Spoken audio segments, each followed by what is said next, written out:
Hello students, welcome to the Alert Classes. तो आज हम डिस्कस करने वाले हैं बायोलॉजी। ये बायोलॉजी का सेशन जो है ये आपको नीट एग्ज़ाम में हेल्प करेगा। नीट स्टूडेंट्स के साथ साथ 11th-12th के जो स्टूडेंट्स हैं उनके लिए भी हेल्पफुल रहेगा। ओके, तो चलिए स्टार्ट करते हैं। तो ये आपका लेक्चर 1 होने वाला है, स्ट्रक्चरल ऑर्गेनाइजेशन इन एनिमल्स।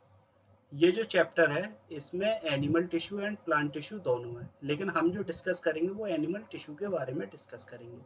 ओके, तो जो टिश्यू है, अब देखिए टिश्यू जो होते हैं, पहले जो सेल्स हुआ करती थी वो यूनिसेलुलर हुआ करती थी। फिर यूनिसेलुलर से सेल मल्टी सेलुलर हुई।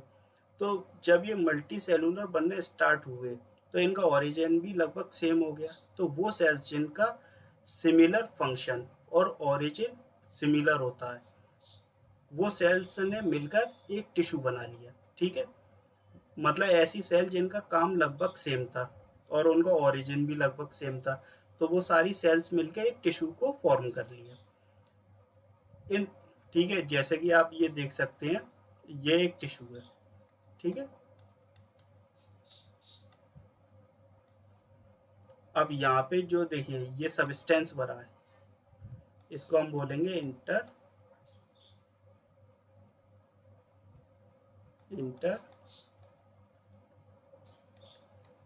Cellular substance. ठीक है, तो देखिए ये वाला जो पोर्शन है, ये सेल्स के बीच में जो सब्सटेंस भरा है, इसको हम बोलेंगे इंटरसेलुलर सब्सटेंस। अब इन सेल्स का यही लिख लेते हैं, देखिए सिमिलर सिमिलर क्या क्या है, इनका फंक्शन सेम करती होंगी। ये सेल्स जो है आपका फंक्शन सेम करती हैं, और इनका स्ट्रक्चर होगा वो भी सेम होगा, क्योंकि जब इनका फंक्शन और स्ट्रक्चर सेम नहीं होगा तो ये सेल्स टिश्यू में क्यों आएंगी। तो टिश्यू में जो सेल्स प्रेजेंट है उनका स्ट्रक्चर और फंक्शन सेम ही होगा। ओके,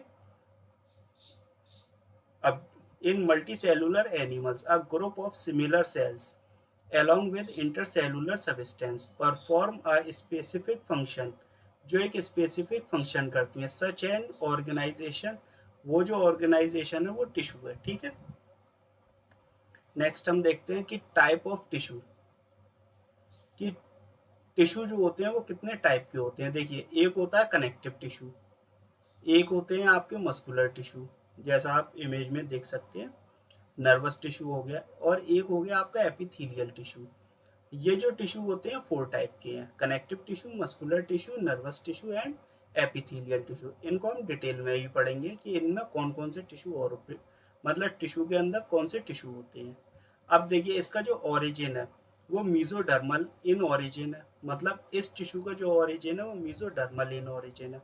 मस्कुलर टिश्यू का भी मीजोडर्मल है, नर्वस टिश्यू का एक्टोडर्मल है, और एपिथेलियल टिश्यू का एक्टोडर्मल भी ओरिजिन है, मीजोडर्मल एंड एंडोडर्मल।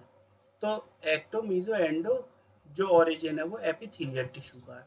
अब देखिए, आपको टिश्यू याद करने के लिए, अब जैसे आपको कैसे पता चलेगा कि एक्टो कौन सा है, एंडो कौन सा और मीजो कौन सा है, तो इसकी एक बहुत सिंपल ट्रिक है। जैसे आप मान के चलिए ये जो मेरा हाथ है, सबसे ऊपर वाली जो इसकी लेयर है वो एक्टोडर्म है, इसके अंदर वाली जो लेयर होगी वो मीजोडर्म होगी, सबसे एंड वाली लेयर एंडोडर्म होगी। अब ये याद कैसे रखनी है, इन केस अगर आपको याद नहीं होती और उसके लिए ट्रिक यूज़ करनी है, तो देखिए आप एंड से याद करिए। अब यहाँ पर ये एंड आ गया, मतलब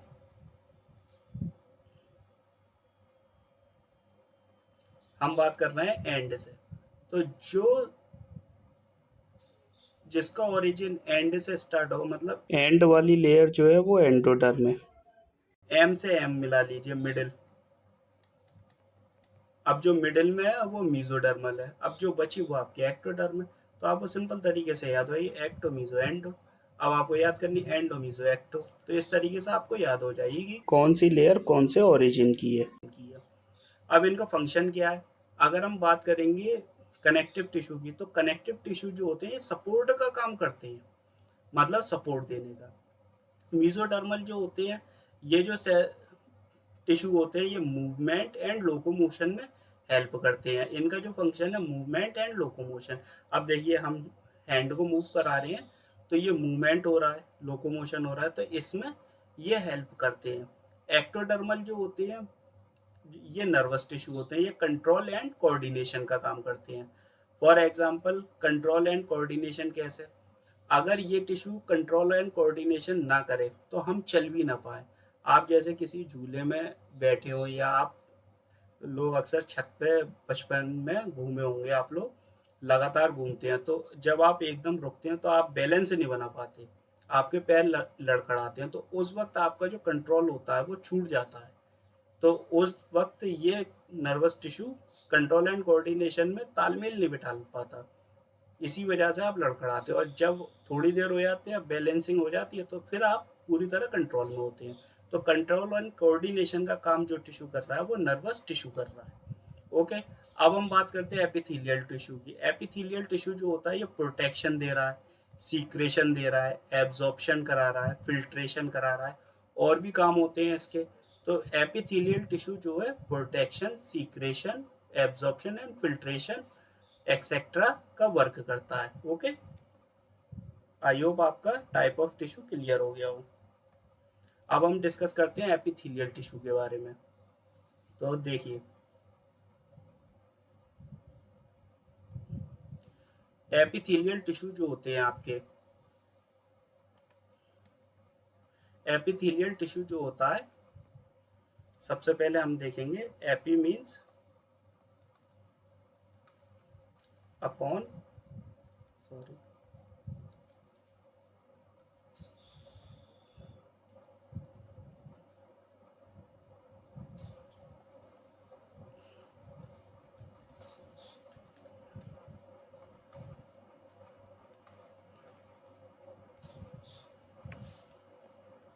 एक second, AP means upon, thelium means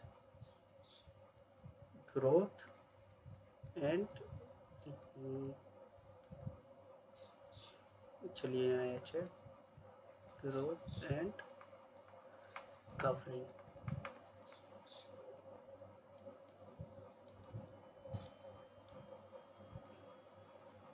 तो ये तो हो गया, एपी का मतलब होता है अपॉन, थीलियम का मतलब होता है ग्रोथ, या आप कहना कवरिंग।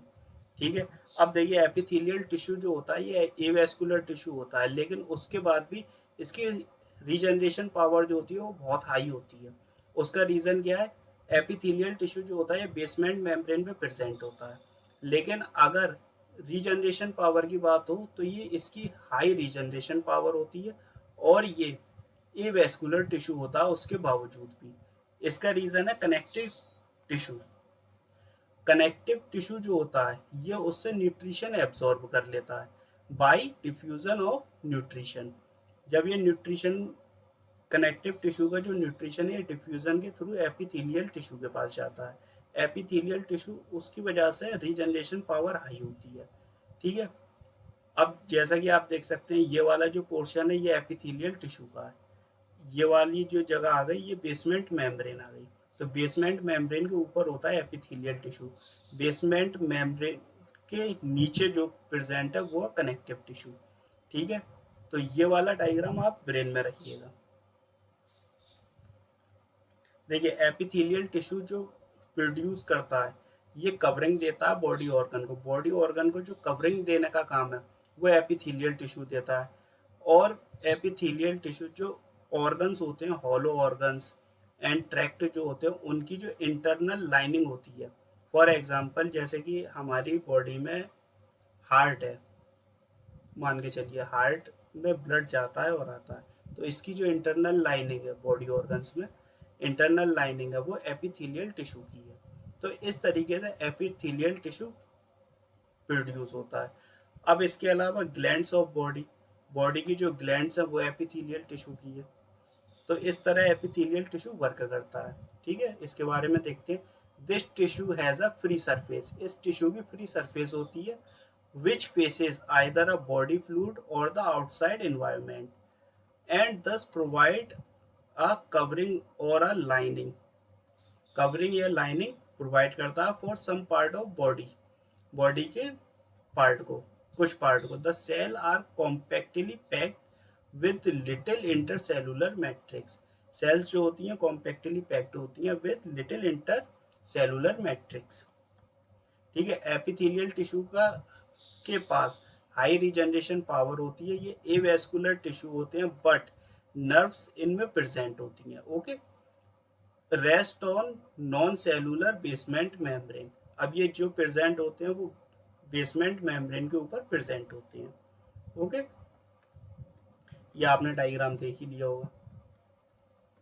देखिए ये बेसमेंट मेम्ब्रेन के ऊपर प्रेजेंट है। ठीक है, नॉन सेलुलर बेसमेंट मेम्ब्रेन होती है जो प्रोटीन एंड फाइबर की बनी होती है। ये इसके पास ब्लड वेसल्स हैं।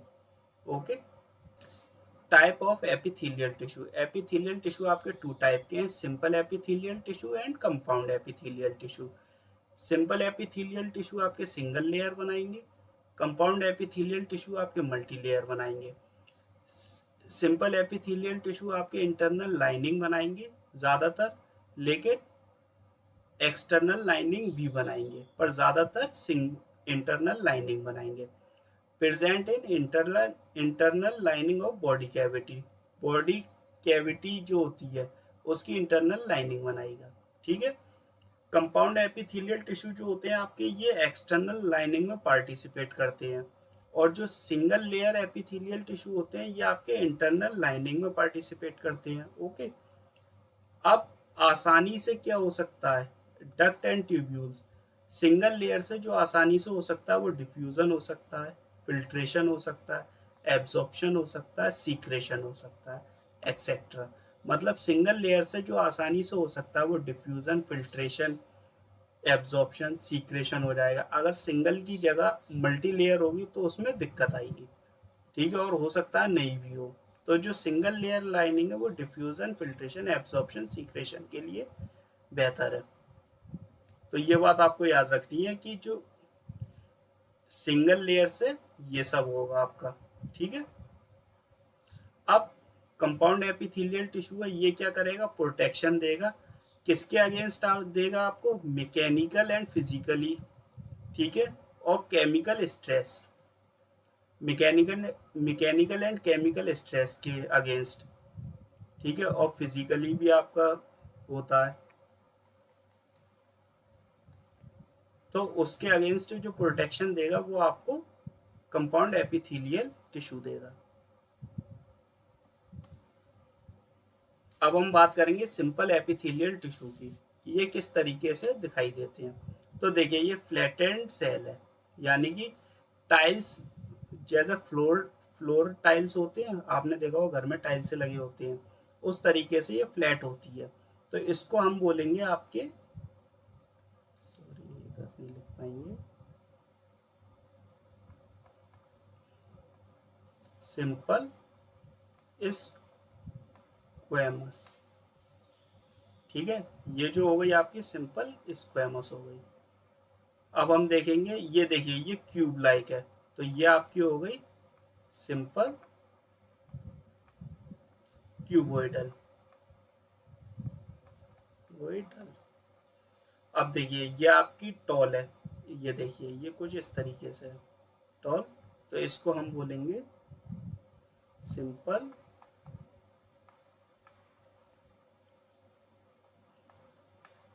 कॉल्यूमनर। Simple columnar. अब देखिए जो सिंपल कॉल्यूमनर एपिथेलियम होती है उसमें कुछ इस तरीके से होती है जिन पे सीलिया प्रेजेंट होता है। ठीक है, तो इनको हम बोलते हैं सीलिएटेड कॉल्यूमनर। तो ये जो होती हैं आपकी, ये वाली होती हैं सीलिएटेड कॉल्यूमनर। फ्लैट जो होंगी वो आपकी सिंपल स्क्वेमस कहलाएंगी, क्यूब शेप्ड होंगी वो सिंपल क्यूबोइडल कहलाएंगी। सीलिएटेड कॉल्यूमनर होंगी वो आप, ये देखिए सीलिया टाइप सेल्स होंगी वो आपकी सीलिएटेड कॉल्यूमनर कहलाएंगी। और जो टॉल होंगी वो सिंपल कॉल्यूमनर कहलाएंगी। ओके, अब हम नेक्स्ट देखते हैं simple epithelial tissue. Single layer होती है, ठीक है, इस तरीके से। अब इसका जो है इसमें फर्स्ट हम देखेंगे सिंपल स्क्वेमस। तो सिंपल स्क्वेमस एपिथेलियम होती है, ये किस काम आती है? डिफ्यूजन एंड फिल्ट्रेशन के। तो ये वाली जो होती है डिफ्यूजन एंड फिल्ट्रेशन के ये वर्क करती है। हमारी बॉडी में जो डिफ्यूजन होगा, फिल्ट्रेशन होगा, उसके लिए सिंपल स्क्वेमस फर्स्ट। ये आपकी पेवमेंट एपिथेलियम होती है, एपिथेलियल होती है, pavement epithelial. Flattened like floor tile, देखिए मैंने आपको बताया था फ्लोर टाइल होगी, यानी कि टाइल्स लाइक फ्लोर टाइल्स होते हैं उसकी तरह होगी फ्लोर टाइल।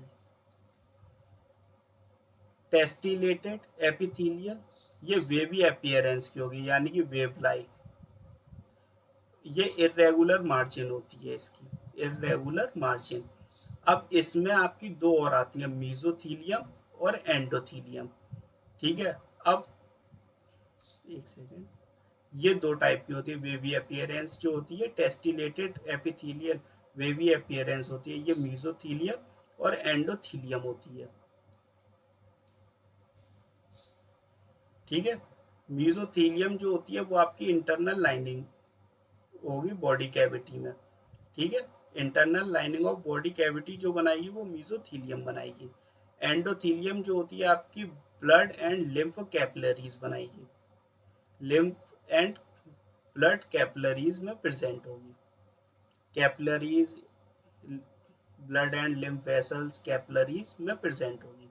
ओके, एल अब देखिए रेस्पिरेटरी ट्रैक्ट में, अब जैसे कि मैंने आपने इसका एग्जांपल देखा कि एल्वुलाई ऑफ लंग्स, डिफ्यूजन की बात चल रही है, डिफ्यूजन एंड फिल्ट्रेशन की। तो एल्वुलाई ऑफ लंग्स, लंग्स की जो एल्वुलाई होगी वहाँ पर मिलेगी ये। ठीक है, आपको बोमेंस कैप्सूल में मिलेगी, descending order of loop of Henle में मिलेगी। ठीक है, mesothelium is internal lining of body cavity होगी आपकी, endothelium of internal lining of body and lymph vessels. Okay, excretory system जो होगा वो आपका बोमेंस कैप्सूल होगा जो नेफ्रॉन में प्रेजेंट होगा, यानी ये नेफ्रॉन की बात चल रही है। ओके, और ये आपका descending order of loop of Henle हो गया। ये वाली बात यहाँ पर आई होप आपकी क्लियर होगी, सिंपल स्क्वेमस एपिथेलियम। अब हम बात करेंगे सेकंड सिंपल क्यूबोइडल एपिथेलियम की। तो ये भी एब्जॉर्प्शन एंड सीक्रेशन का वर्क करेगी। ये थ्री टाइप की होती है। फर्स्ट होता है नॉर्मल क्यूबोइडल, सेकंड होता है आपका ब्रश बॉर्डर क्यूबोइडल, थर्ड हो गया आपका काइनोसिलिएटेड क्यूबोइडल। ठीक है, अब देखिए नॉर्मल क्यूबोइडल जो होता है इसकी फ्री सरफेस होती है, ना तो इस पर फिंगर लाइक प्रोजेक्शन होते हैं ना इस पर सीलिया होती हैं। तो इसकी फ्री सरफेस होती है। जो नॉर्मल क्यूबोइडल होते हैं इनकी फ्री सरफेस होती है। ये कहाँ, इनका वर्क क्या है? Germinal epithelium of testis and ovaries. ठीक है, मिलेंगे आपको। सेकेंड है small duct of secretary glands. जो स्मॉल डक्ट होती है, देखिए डक्ट दो टाइप की होती है, जो एक सिंगल होती है और मतलब स्मॉल डक्ट होती है और एक लार्ज डक्ट होती है। अब जो स्मॉल डक्ट होती है वो तो आपकी सिंगल लेयर होगी और जो लार्ज डक्ट होगी वो मल्टी लेयर होगी। ठीक है, तो यहाँ पे जो बात चल रही है small duct of secretory glands, ये कहाँ प्रेजेंट होंगी? पेनक्रियास एंड मेमोरी ग्लैंड्स में एक्सेट्रा। अब थर्ड पॉइंट है किडनी। इसकी जो एग्जाम्पल की हम बात कर रहे हैं कहाँ कहाँ ये हमें मिलेगी? किडनी में ये आपको ascending order of loop of Henle, DCT and collecting duct में मिले। ठीक है, फोर्थ है आपको फॉलिकल्स ऑफ थायराइड। ओके, अब हम बात करेंगे ब्रुश बॉर्डर क्यूबोइडल की। इस पर फिंगर लाइक प्रोजेक्शन होती है जिसे हम माइक्रोबुलाई कहते हैं, और जिसकी वजह से इसका जो सरफेस एरिया होता है वो इंक्रीज हो जाता है, जिस वजह से ये जो एब्जॉर्ब करती है वो ज़्यादा मात्रा में करती है, यानी कि इसकी एब्जॉर्प्शन की कैपेसिटी ज़्यादा हो जाती है। तो ये माइक्रोविलाई प्रेजेंट होते हैं इसमें finger like projection, surface area इसका इंक्रीज करेगा फॉर मैक्सिमम एब्जॉर्प्शन करेगी। एग्जाम्पल इसके क्या? पीसीटी ऑफ नेफ्रॉन्स, ठीक है। पीसीटी ऑफ नेफ्रॉन्स में ये मैक्सिमम एब्जॉर्प्शन करेगी। काइनोसिलिएटेड देख लेते हैं, क्यूबोइडल, इसमें मोटाइल सीलिए होते हैं, ठीक है। मूवेबल सीलिए होंगे तो मोटाइल सीलिए होते हैं। एग्जाम्पल इसका है terminal bronchitis. Okay, I hope आपका यहाँ तक क्लियर हो गया हो। अब हम बात करेंगे कॉलमनर एपिथेलियल टिश्यू की, ठीक है। कॉलमनर एपिथेलियल टिश्यू है, इसका भी वर्क एब्जॉर्प्शन एंड सीक्रेशन का है। यह आपको goblet cells only present in columnar epithelium. जो गॉबलेट सेल्स होती हैं ये म्यूकस रिलीजिंग सेल्स होती हैं, यानी कि म्यूकस जो रिलीज होगा वो गॉबलेट सेल्स से होगा, ठीक है। ये कहाँ पर मिलेंगे हमें? सिर्फ कॉलमनर एपिथेलियम में। इसमें न्यूक्लियस प्रेजेंट होता है नियर द बेस। देखिए, बेस के करीब न्यूक्लियस प्रेजेंट होगा। न्यूक्लियस ओवल शेप्ड का होता है। ओके, ये 4 टाइप की होती हैं। नॉर्मल कॉलमनर, ब्रुश बॉर्डर और काइनोसिलिएटेड और स्टीरियोसिलिएटेड। ओके, अब मैं आपको बताऊं, देखिए ये इसमें गॉबलेट सेल्स हैं, ठीक है। ये तो आप समझ गए होंगे कि देखिए ना तो इस पर सीलिया ये नॉर्मल है, तो इसका जो प्लेन सरफेस होती है, यानी कि ना तो फिंगर लाइक प्रोजेक्शन है ना ही कोई सीलिया प्रेजेंट है। और इसमें आपका माइक्रोग्लाई प्रेजेंट है और इसमें आपके सीलिया प्रेजेंट है और इसमें नॉन मोटाइल सीलिया प्रेजेंट है, यानी कि फिक्स सीलिया जो है वो मूव नहीं कर रहे, फिक्स है अपनी जगह। ओके, अब ये जो रिलीज करेगी गॉबलेट सेल्स हैं, ये जो रिलीज करती हैं वो म्यूकस रिलीज करती हैं, तो इन्हें म्यूकस रिलीजिंग सेल्स भी बोलते हैं। इसके एग्जाम्पल है ग्लैंड्स ऑफ जीआईटी, ठीक है। माइक्रोविलाई जो है आपके, ये इस पर ब्रुश बॉर्डर एपिथेलियल टिश्यू पर माइक्रोविलाई प्रेजेंट होंगे। इसका इंक्रीज करेंगे सरफेस एरिया ताकि ज़्यादा एब्जॉर्प्शन कर सकें, ठीक है। फॉर एब्जॉर्प्शन के लिए increase surface area for absorption. इसका एग्जाम्पल है stomach and plus intestine. Third है आपका काइनोसिलिएटेड। अच्छा, काइनोसिलिएटेड जो है, आप ये मान के चलिए यहाँ पे ये सिलिएटेड सिलिएटेड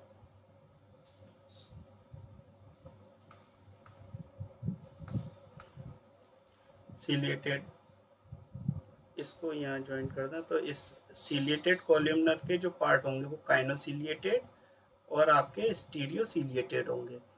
तो काइनोसिलिएटेड जो होते हैं, ये देखिए इसके जो एग्जांपल है ट्रैकिया टू टर्मिनल ब्रोंक्यूल्स में प्रेजेंट होगी, ठीक है। रेस्पिरेटरी ट्रैक्ट में ट्रैकिया टू टर्मिनल ब्रोंक्यूल्स। और नेक्स्ट एग्जांपल है fallopian tubes. Okay, non motile cilia जो होते हैं ये epididymis, vas deferens and internal ear में प्रेजेंट होंगे। ग्लैंड्यूलर एपिथेलियम जो है आपका, ये ग्लैंड्यूलर एपिथेलियम ग्लैंड्स। अब देखिए इसका जो मॉडिफिकेशन हुआ, ग्लैंड्स आर मॉडिफिकेशन ऑफ, इसका सिंपल क्यूबोइडल और सिंपल कॉलमनर में मॉडिफिकेशन हुआ ग्लैंड्यूलर एपिथेलियम का। अब जो इसका क्लासिफिकेशन ऑफ ग्लैंड्स है, ये 2 टाइप का है। पहला यूनिसेलुलर, सेकेंड है मल्टी सेलुलर। तो ये वाली आपकी यूनिसेलुलर है, ये वाली आपकी मल्टी सेलुलर है। Classification of glands on the basis of number of cells. हम सेल्स के नंबर के बेसिस पर इसका क्लासिफिकेशन करते हैं। तो ये यूनिसेलुलर हो गया, ये मल्टी सेलुलर हो गया। यूनिसेलुलर सिंगल सेल्स आ गई, जिसका एग्जांपल है गॉबलेट सेल्स, यानी कि म्यूकस रिलीजिंग सेल्स। सेकेंड आपका पेनिथ सेल्स जो लाइसोसोम रिलीज करते हैं। ओके, लाइसोसोम रिलीज करते हैं। एनसीईआरटी में नहीं है, बताने सिर्फ नॉलेज के लिए बता दिया है। अब तो क्वेश्चन एक बार पूछा गया है, लेकिन ज़्यादातर अब शायद ही पूछा जाए, तो इसको आप छोड़ भी सकते हैं। मल्टी सेलुलर जो होते हैं मोस्टली ग्लैंड्स ऑफ बॉडी, हमारी बॉडी की मोस्टली ग्लैंड्स जो है वो मल्टी सेलुलर हैं। करेंगे classification on the basis of presence and absence of duct. Duct के प्रेजेंस एंड एब्सेंस पर हम क्लासिफाई करेंगे। तो इसमें हम डिस्कस करेंगे exocrine glands, endocrine glands, heterocrine glands. तो एक्सोक्राइन ग्लैंड्स जो होती हैं इसमें डक्ट प्रेजेंट होती है एक्सेप्ट गॉबलेट सेल्स। इसके एग्जाम्पल जो हैं म्यूकस रिलीजिंग सेल यानी गॉबलेट सेल्स के बारे में बात हो रही है, मेमरी ग्लैंड्स, ठीक है, स्लाइवरी ग्लैंड्स और डाइजेस्टिव ग्लैंड्स, मतलब जितना भी जो भी ग्लैंड्स डाइजेशन का काम करती हैं वो सारी ग्लैंड्स एक्सेट्रा। ओके, अब एंडोक्राइन ग्लैंड्स देखिए, एंडोक्राइन ग्लैंड्स जो होती हैं इसके एग्जांपल है ऑल हार्मोन्स रिलीजिंग ग्लैंड्स, मतलब जितने भी हार्मोन रिलीजिंग ग्लैंड्स होंगी वो एंडोक्राइन ग्लैंड्स में आएंगी। ओके, हेट्रोक्राइन ग्लैंड्स बोथ, ये दोनों होती हैं, एक्सोक्राइन भी होती हैं एंडोक्राइन भी होती हैं। इसके एग्जांपल क्या है, टेस्टिस, ओवरीज, पेनक्रियास, ठीक है, तो ये आप याद रखिएगा, एग्जाम्पल पूछ लिए जाते हैं। अब हम बात करेंगे कंपाउंड एपिथीलियम के बारे में। तो कंपाउंड एपिथीलियम जो होती है मल्टी लेयर होती है, प्रोटेक्शन का वर्क करती है। ये दो टाइप की होती है, stretchable and non stretchable. Stretchable जो होती है उसको हम यूरोथीलियम भी बोलते हैं। ये कहाँ प्रेजेंट होगी, यूरेटर में, यूरिनरी ब्लैडर में और प्रोक्सिमल यूरेथ्रा में। ओके, ये देखिए ये सारे पार्ट इसके क्लियर हो रहे हैं, यूरेटर, यूरिनरी ब्लैडर और आपका proximal urethra. Okay, non stretchable होगी, एक second, non stretchable stratified epithelium. तो स्ट्रेटिफाइड नॉन स्ट्रेचेबल एपिथेलियम, तो इसमें ये थ्री टाइप की है, स्ट्रेटिफाइड स्क्वेमस हो गई आपकी, स्ट्रेटिफाइड क्यूबोइडल हो गई और स्ट्रेटिफाइड कॉलमनर हो गई। तो देखिए स्ट्रेटिफाइड स्क्वेमस जो है क्रेटिनाइज, ठीक है, और एक है नॉन क्रेटिनाइज्ड। क्रेटिनाइज्ड जो होंगी इसमें डेड टिश्यू होते हैं और नॉन क्रेटिनाइज्ड में लिविंग टिश्यू होते हैं, ठीक है, dead tissue and living tissue.